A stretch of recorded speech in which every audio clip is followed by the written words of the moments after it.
Hello mga bay! Hello mga friends! So today I am revealing a very secret na pwede pala gawin sa pizza. We are making a peach pizza. Yes! Peach pizza siya today. Very special. Siyempre, di siya matatawag na Hawaiian pizza kay peach man ang ibutang mga bay. No, grabe po.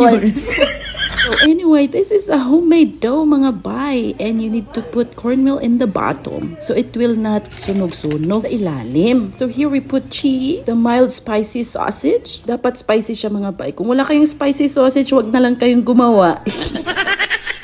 Pero joke ra, syempre kung sa available sa inyong ham, ora na gamiton good. Sumusunod na dahil ang kasabihan no nga wag magpakanaa bisag wala.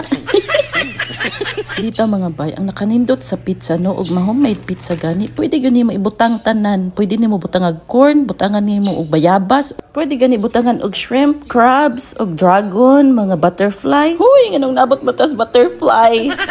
Sa part na to mga bay, ilalagay na natin ang mga peaches. Mga peaches kay daghan man, lain pud og lagay ra ibutang. Hala, naunsa naman eh. Erase bitaw no.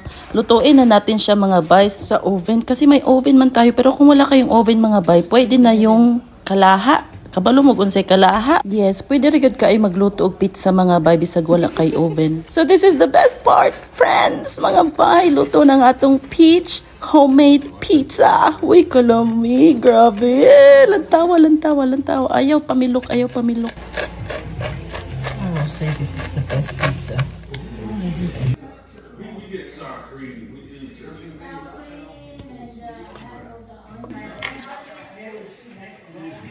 Gosh.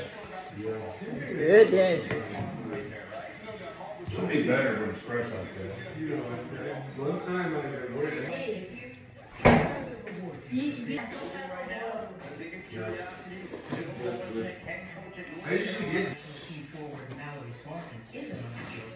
She always makes the perfect plan.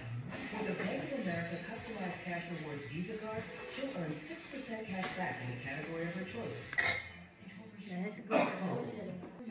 I must try good siya mga bay, promise lami good siya. Nagbalance ang kahalang sa sausage ug ang katamis sa peaches.